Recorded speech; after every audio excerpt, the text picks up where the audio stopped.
మళ్ళీ ఇటు పాకిస్తాన్ ఇండియాపై దాడి చేయడానికి ప్రయత్నిస్తోంది. దాడి చేయడానికి ఇప్పటికే ప్లాన్స్ రచిస్తున్నట్టుగా తెలుస్తోంది.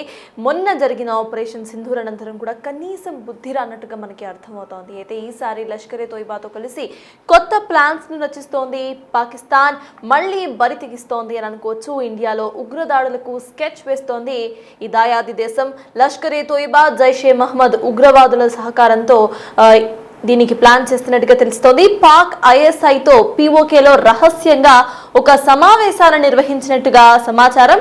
ఇండియన్ ఆర్మీ, పొలిటికల్ లీడర్సే ఒక పెద్ద టార్గెట్ గా ఈ అటాక్ ఉండబోతున్నట్టుగా ఇప్పటికే అధికారులు చెప్తున్నారు. భారీ ఉగ్రదాడులకు పథక రచన చేస్తున్నట్టుగా అర్థమవుతోంది. ఈ సీక్రెట్ మీటింగ్ పై ఇంటెలిజెన్స్ కు ఒక పక్కా సమాచారం అందినట్టుగా మనకు అర్థమవుతోంది. అయితే ఈసారి ఇటు సివిలియన్స్ పై కాకుండా డైరెక్ట్ గా Indian army and political leaders పై గురిపెట్టినట్టుగా మనకి అర్థమవుతోంది. పాక్ ఐఎస్ఐతో ఇప్పటికే పీఓకేలో రహస్య భేటీని కూడా నిర్వహించుకున్నారు లష్కరే తోయిబా, జైషే మహమ్మద్ ఉగ్రవాదుల సహకారంతో ఇటు పాకిస్తాన్ గవర్నమెంట్ చేయబోతున్న ఈ చర్యను ఇటు భారత్ తిప్పికొట్టడానికి సిద్ధంగా ఉన్నట్టుగా మనకు అర్థమవుతోంది. 6 నెలల తర్వాత మళ్ళీ అదే తరహా కుట్రలకు ప్లాన్ చేస్తోంది. గతంలో మనం ఆపరేషన్ సింధూర్ గురించి ఒకసారి మాట్లాడుకుంటే ఆ టైంలో ఇటు అమెరికన్ ప్రెసిడెంట్ ట్రంప్ దగ్గర కాళ్లబేరానికి సిద్ధమైన పాకిస్తాన్ అప్పటికే ఇటు భారతదేశం ఏదైతే వార్ను ఇటు ఆపరేషన్ సింధూర్ను ప్రకటించిందో అనంతరం కూడా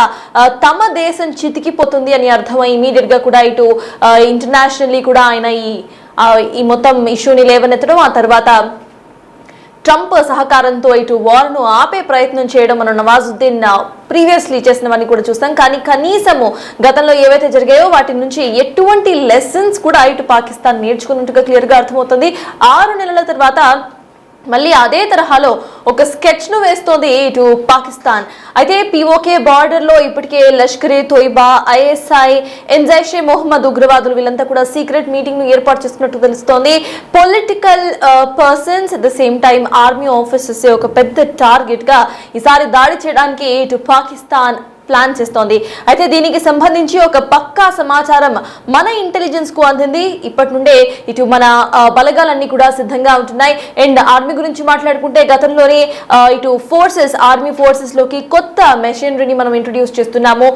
ప్రతి 6 నెలలకి ఒకసారి ఒక కొత్త మెషినరీని ఇంట్రొడ్యూస్ చేస్తామంటూ ఇప్పటికే ప్రధాని మోదీ చెప్పడం మనం చూసాము. అయితే ఇప్పటికే భారత్ తన ఆర్మీకు సంబంధించి అండ్ ఇటు ఆర్మీకు సహాయకరంగా ఉండే ప్రతి ఒక్క మెషినరీకు సంబంధించి కూడా ఇటు ఇప్పటికే జాగ్రత్తలు తీసుకుంటోంది. ఒక్కొక్క కొత్త మెషినరీను అది కూడా స్వదేశంలో తయారైన మెషినరీను ఇటు లాంచ్ చేస్తూ కూడా భారత్ వస్తున్న ఈ క్రమంలో లాస్ట్ టైం మనం లాంచ్ చేసిన మిసైల్స్ ఏ ఒక్కటి కూడా కొంచెం కూడా గురి తప్పకుండా డైరెక్ట్ గా పాకిస్తాన్ స్థావరాలపై అటాక్ చేసిన సంగతులన్నీ కూడా గుర్తు పెట్టుకున్న నవాజుద్దీన్ అయినా మళ్ళీ ఇటువంటి ఒక చర్యకు పాల్పడటం ఏంటనేది ఇప్పుడు ఇంటర్నేషనల్లీ కూడా ఒక ప్రశ్న వస్తోంది. ఎందుకంటే ప్రీవియస్ టైం డైరెక్ట్ గా ఎదుర్కోలేని పాకిస్తాన్ ప్రభుత్వం ఇటు అమెరికన్ ప్రెసిడెంట్ డొనాల్డ్ ట్రంప్ సహాయం కోరిన విషయం మనం అందరం గుర్తు చేసుకోవాలి. అప్పుడు అమెరికన్ ప్రెసిడెంట్ డొనాల్డ్ ట్రంప్ సహాయ సహకారాలతో ఇటు ఇండియన్ ఆర్మీతో మాట్లాడి ఇండియన్ గవర్నమెంట్ తో మాట్లాడి వార్ను ఆపివేసిన సంగతి మనందరికీ గుర్తు. అయితే ఇప్పుడు మళ్ళీ ఆల్రెడీ జరిగిన వాటి నుండి కనీసం బుద్ధి తెచ్చుకోకుండా ఇప్పుడు మళ్ళీ సేమ్ అదే తరహాలో ఒక అటాక్ ను ప్లాన్ చేస్తోంది ఇటు పాకిస్తాన్. అయితే 6 నెలల తర్వాత అదే తరహాలో సేమ్ అటాక్ ను ప్లాన్ చేయటం ఇంటర్నేషనల్లీ క్వశ్చన్స్ రేస్ అవుతున్నాయి. పీఓకే కేంద్రంగా ఇప్పటికే పన్నాగాలు పండుతున్నట్టుగా మనకి అర్థమవుతోంది. పీఓకేను స్వాధీనం చేసుకునే టైం వచ్చినట్టుగా ఇటు పాకిస్తాన్ భావిస్తున్నట్టుగా అర్థమవుతోంది. మరి మళ్ళీ ఇటు పాక్ తోక జాడిస్తే మన నెక్స్ట్ ప్లాన్ ఏంటనేది కూడా ఇప్పుడు క్వశ్చన్ మార్క్ గా మారింది. ఎందుకంటే ఆల్రెడీ పీఓకే ఇటు పాకిస్తాన్ ఆధీనంలో ఉంది కాబట్టి పీఓకేను ఈసారి ఒకవేళ గనక వార్ ముదిరితే ఈ పీఓకేను భారతదేశంలో విలీనం చేసే అవకాశాలు ఎక్కువగా ఉన్నట్టు కూడా మనకు అర్థమవుతోంది. ఈసారి వార్ తో ఖచ్చితంగా పీఓకే భారత ఒడిలోకి వచ్చే అవకాశాలు కూడా కనిపిస్తున్నాయి. మరి దీనికి సంబంధించి పాకిస్తాన్ వెనకడుగు వేస్తుందా, లేకపోతే ఇలానే ఇటువంటి దేనికి పనికిరాని ప్లాన్స్ రచిస్తూ కూడా ముందుకు వెళ్తుందా అనేది వేచి చూడాలి. 6 నెలల తర్వాత మళ్ళీ అదే తరహాలో ఒక ప్లాన్ వేయటం, ఆపరేషన్ సింధూర్ తో చతికిల పడిపోయినా మళ్ళీ సేమ్ ప్లాన్ తో ముందుకు వెళ్ళాలి అంటూ కూడా భావించడం పిచ్చుక మీద ఇటు ఏమైతే చేస్తున్నారో ఇటు already last time operation Sindoor మనకి క్లియర్ గా అర్థమైంది. పిచ్చుక మీద బ్రహ్మాస్త్రం లాగా ఇటు భారతదేశం పాకిస్తాన్ ను క్లియర్ గా కొద్ది రోజుల్లోనే కాళ్ల బేరానికి తెచ్చిన విషయం మనం గుర్తుపెట్టుకోవాలి. అయితే అయినా కూడా మళ్ళీ పాకిస్తాన్ ఎటువంటి లెసన్ నేర్చుకోకుండా సేమ్ అదే తరహాలో అదే ద్రోణిలో వ్యవహరించడం మనం చర్చనీయాంశంగా మారింది. మరి దీనికి సంబంధించి ఇటు ఇంటర్నేషనల్ మీడియా కానీ లేకపోతే డొనాల్డ్ ట్రంప్ ఎలా స్పందిస్తారో కూడా వెయిట్ చేసి చూడాలి. ఎందుకంటే ప్రీవియస్ టైం ఆర్ఎల్స్ ప్రతిసారి కూడా వార్స్ ని ఆపే ప్రయత్నం తాను చేస్తున్నా అంటూ కూడా చెప్పుకునే ట్రంప్ ఇటు ఇండియా పాకిస్తాన్ వార్ ను తానే ఆపించేశారు అంటూ కూడా ఆయన మాట్లాడడం మనం చూసాము. అండ్ ట్రంప్ ఇటు పాకిస్తాన్ ప్రైమ్ మినిస్టర్ వీళ్ళిద్దరు కూడా క్లోజ్ అన్న విషయాలు మనకి ఇటు ఆపరేషన్ సింధూర్ టైంలో చాలా క్లారిటీ కూడా వచ్చింది. ఇటు prime minister Pakistan prime minister కి సంబంధించిన కొన్ని బిజినెసెస్ ఇన్వెస్ట్మెంట్ ఇటు డైరెక్ట్ గా కూడా అమెరికన్ ప్రెసిడెంట్ అమెరికాకు లాభపడే విధంగా ఉన్నట్టు కూడా మనకి అప్పట్లో సమాచారం అందింది. మరి ప్రెసెంట్ ఇటు పాకిస్తాన్ చేయబోతున్న ఈ కుట్రకి సంబంధించి అమెరికన్ ప్రెసిడెంట్ డొనాల్డ్ ట్రంప్ అసలు ఎలా స్పందిస్తారు, అట్ ద సేమ్ టైం ఇటు ఇప్పటికైనా ఏవైతే ప్లాన్స్ ఇటు పాకిస్తాన్ వేస్తుందో దాని గురించి మళ్ళీ ఆలోచించి వెనకడుగు వేసే అవకాశం ఉందా లేదా అనేది కూడా వేచి చూడాలి. అయితే ప్రెసెంట్ మనకి ఈ సీక్రెట్ మీటింగ్ కు సంబంధించి ఇంటెలిజెన్స్ కు వచ్చిన ఆ సమాచారానికి సంబంధించిన పూర్తి అప్డేట్స్ ను మా ప్రతినిధి శివ అందించడానికి సిద్ధంగా ఉన్నారు. శివ, చెప్పండి, ఒక పక్కా సమాచారం అందినట్టుగా తెలుస్తోంది ఇంటెలిజెన్స్ కు డైరెక్ట్ గా ఇటు political persons and army officers target గా నెక్స్ట్ దాడి చేయబోతున్నట్టుగా అర్థమవుతోంది. దీనికి సంబంధించి ఇటు అఫీషియల్స్ ఏమంటున్నారు, అక్కడ అప్డేట్స్ ఏంటి?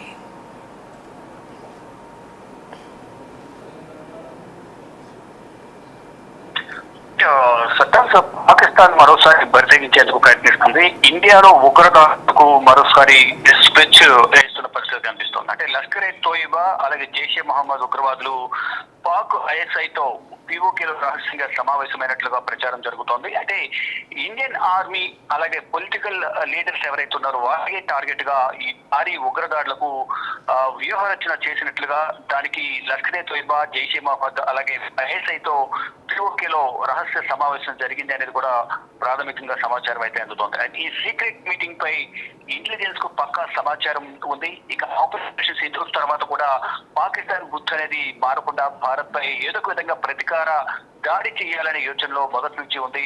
ఈ నేపథ్యంలోనే దొంగతపు తీయాలనే నేపథ్యంలోనే వారు వెనుక నుండి ఇప్పటికే అనేక సార్లు జమ్మూ కాశ్మీర్ అడవుల్లో ఇంకా వారికి సంబంధించిన జైషే మహమ్మద్ కానీ లష్కర్ తోయిబాకు సంబంధించి అడవుల్లో నక్కి ఉన్నారు. వారిని పట్టుని ఎంతమందిని హతమార్చినప్పటికీ ఇంకా యువ మార్గం ద్వారా వారు స్థానికుల సహకారంతో జమ్మూ కాశ్మీర్ అడవుల్లోనే తలదాచుకుంటూ ఉన్నారు. అయితే ఆపరేషన్ సింధూర్ తర్వాత కూడా వారి బుద్ధి అనేది మారలేదు. 6 నెలల తర్వాత మళ్ళీ అదే తరహాలో కుట్రలకు ప్లాన్ చేస్తున్నారు. ఏప్రిల్ 22వ తేదీన బైసర వ్యాలీలో కాల్పుల ఘటన చోటు చేసుకుని దాంట్లో భారతీయులు 26 మంది చనిపోయారు. దాని తర్వాత ఆపరేషన్ సింధూర్ చేపట్టిన తర్వాత పాకిస్తాన్ కు సంబంధించిన అనేక ఉగ్ర స్థావరాలు మొత్తం 22 ఉగ్ర స్థావరాలు గుర్తించి దానిలో 9 ఉగ్ర స్థావరాలను మొత్తం పెట్టింది. మిగతా ఉగ్ర స్థావరాలు కనుక మళ్ళా పాకిస్తాన్ దాడులు చేస్తే దాని యుద్ధంలో భావించి ప్రతిదాడి చేస్తామంటూ నరేంద్ర మోడీ, కేంద్ర హోంమంత్రి, రక్షణ శాఖ మంత్రి అలాగే త్రివిధ దళాల అధిపతులు పాకిస్తాన్ కు హెచ్చరికలు జారీ చేశారు. అయినప్పటికీ కూడా ఇంకా వారు ఏదో ఒక విధంగా భారత్ పై దెబ్బతీయాలనేది వారు భావిస్తున్నారు. దానిలో భాగంగానే జైషే మహమ్మద్ లష్కర్ తోయిబా సంబంధించిన కీలక నేతలతో సమావేశం జరిగినట్లు కూడా తెలుస్తుంది. పిఓకే కేంద్రంగా పన్నాగాలు పన్నుతున్నారు. పిఓకేని స్వాధీనం చేసుకునే టైం వచ్చిందా అనే విధంగా కూడా చర్చలు జరుగుతున్నాయి. ఒకవేళ పాక్ తోక జాడిస్తే నెక్స్ట్ భారత్ ప్లాన్ ఏంటి అనేది కూడా అంటే నెక్స్ట్ ప్లాన్ గతంలోనే కేంద్ర హోంమంత్రి అమిత్ షా కూడా కొన్ని వ్యాఖ్యలు చేశారు పిఓకు సంబంధించి. అది భారత్ స్వాధీనం చేస్తాము, ఎంత దూరం వెళ్తాం, ఎంతమంది అడ్డు వచ్చినా సరే వారిని హతమారుస్తామంటే కూడా పాకిస్తాన్ ను ఉద్దేశించి పాకిస్తాన్ సంబంధించిన ఉగ్రవాద సంస్థలు ఎవరైతే ఉన్నారో అనుబంధ ఉగ్రవాద సంస్థలు లష్కర్ తోయిబా కానీ ఐఎస్ఐ అలాగే జైషే మహమ్మద్ సంబంధించిన ఉగ్రవాద సంస్థలను ఉద్దేశించి గతంలోనే కేంద్ర హోంమంత్రి అమిత్ షా కూడా కీలక వ్యాఖ్యలు చేశారు. ఎట్టి పరిస్థితుల్లో భారత భూభాగంలోనే పాక్ ఆక్రమిత కాశ్మీర్ ఏదైతే ఉందో పిఓకేను కలుపుకుంటాము, అది అక్కడున్న ఉగ్రవాద స్థావరాలను మట్టు పెడతామంటూ కూడా కేంద్ర హోంమంత్రి అమిత్ షా ఏదైతే ఆపరేషన్ సింధూర్ సమయానికి ముందు కూడా దానికి ముందు ఎప్పుడైతే బైసరన్ వ్యాలీలో ఏప్రిల్ 22వ తేదీన పెహల్గామ్ లో దాడి చేశారో దానికి ముందు కూడా ఉగ్ర దాడులు అనేవి తరచుగా జరుగుతూ ఉన్న నేపథ్యంలో దాని పిఓకే భారత్ భాగమే, దాన్ని ఎప్పటికైనా మేము స్వాధీనం చేసుకుంటాం అనేది కేంద్ర హోంమంత్రి గతంలోనే పాకిస్తాన్ కు ఇండైరెక్ట్ గా ఆదేశాలు అంటే హెచ్చరికలు కూడా జారీ చేశారు. అయితే ఈ ఆపరేషన్ సమయంలో పాకిస్తాన్ ఘోర ఓటమి పాలయ్యి అనేక విధాలుగా నష్టపోయి పాకిస్తాన్ కు సంబంధించిన ఆర్మీ అలాగే ఇటు ఉగ్రవాద స్థావరాలను కూడా కోల్పోయింది. ఆ ఉగ్రవాదుల లీడర్లు కీలక లీడర్లందరూ కూడా ఈ దేశంలోనే ఏదో ఒక విధంగా భారత్ పైన ప్రతీకార దాడి చేయాలి, ప్రతీకారం తీర్చుకోవాలనేది కూడా వారు చూస్తున్నారు. దాంతో పాటు ఈ ఆపరేషన్ సింధూర్ సమయంలో ఈ సింధూర్ సంబంధించి కానీ మరోవైపు అనేక వ్యాపార లావాదేవీలు ట్రేడింగ్ కి సంబంధించి కానీ మొత్తం ఎగుమతులకు సంబంధించి కానీ ఎక్కడి నుంచి భారత్ నుంచి పాకిస్తాన్ కి వెళ్లే ఏ వ్యాపార వస్తువులు కానీ ఇత్యసలు బ్యాన్ అనేది భారత ప్రభుత్వం నిర్ణయించుకుని దానిలో భాగంగా భారత్ నుంచి ఎటువంటి వస్తువులు కూడా పాకిస్తాన్ కి వెళ్లకుండా నిషేధం విధించారు. మరో పక్కన పంజాబ్ పాకిస్తాన్ కు భారత్ కు మధ్యలో వాఘా బోర్డర్ ఉంటుంది. పంజాబ్ అలాగే అటు పాకిస్తాన్ రెండు కూడా అక్కడ నుంచి గోధుమలు ఏవైతే ఎక్కువగా వరకు సరఫరా ఉంటే దాన్ని కూడా కంప్లీట్ గా బ్యాన్ చేశారు. ఈ నేపథ్యంలోనే వారికి ఇప్పటికే ఆర్థిక ఇబ్బందులు ఎదుర్కొంటూ ఉన్నారు. అక్కడ కనీసం తినడానికి త్రాగడానికి నీరు కూడా ఖరీదైన మారిపోయాయి. అంటే అక్కడ కనీసం 1 కేజీ బియ్యం కొనాలన్నా 250 కాస్ట్ చికెన్ కూడా 700, అది పెట్రోల్ కూడా 270 నుంచి 280 రూపాయలు. ఇలా నిత్యావసర ధరలను కూడా భారీగా పెరిగిపోయిన నేపథ్యంలో అక్కడ ప్రభుత్వం పైన ప్రజలు వ్యతిరేకత అనేది కూడా ఎక్కువైంది. నీటి వివాదం కూడా గత కొన్ని రోజులుగా కొనసాగుతుంది. మరో భారత్ కయ్యానికి కాలు అవుతుంది, కానీ అంతర్యుద్ధాన్ని కూడా అక్కడ ఎదుర్కొంటోంది. తెహరీక్ తాలిబాన్లు, మరోవైపు బలూచ్ లిబరేషన్ ఆర్మీ కూడా పాకిస్తాన్ ఆర్మీపై దాడి చేస్తుంది. పాకిస్తాన్ సైనికులకు చాలా నష్టం జరుగుతుంది. అక్కడ పాకిస్తాన్ ఆర్మీకి సంబంధించిన సైనికులు అనేక మంది ఈ ఊరి దాడిలో కూడా మృతి చెందుతూ ఉన్న పరిస్థితి కనిపిస్తుంది. కానీ తను మాత్రం ఎటువంటి బుద్ధి మార్చుకోకుండా ఏదో విధంగా ఎదుటివారిని దెబ్బ కొట్టాలనే ప్రయత్నాలు చేస్తుంది. దానిలో భాగంగానే భారత్ పై గతంలో ఏప్రిల్లో ఏదైతే దాడి చేసిందో బైసరన్ వ్యాలీలో సేమ్ అటువంటి దాడికి వారు వ్యూహరచన చేస్తున్నట్టు తెలుస్తుంది.